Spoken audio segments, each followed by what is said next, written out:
It started innocently enough, just another night in my dimly lit bedroom. I always thought the shadows in my room were from the streetlights outside, casting odd shapes on my walls. But last week, I noticed something unsettling: whispers, so faint at first that I dismissed them as the wind rustling through the trees. But as the nights wore on, the whispers grew clearer, and so did the realization that they were calling my name. I tried to convince myself it was nothing, just the creaks and groans of an old house. But deep down, I knew there was something more, something watching.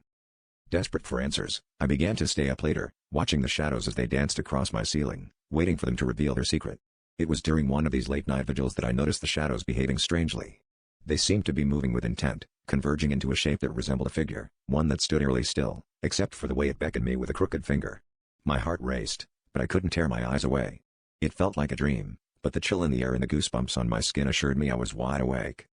Determined to confront whatever haunted my nights, I equipped myself with a flashlight and a sense of dread, ready to banish the shadows once and for all.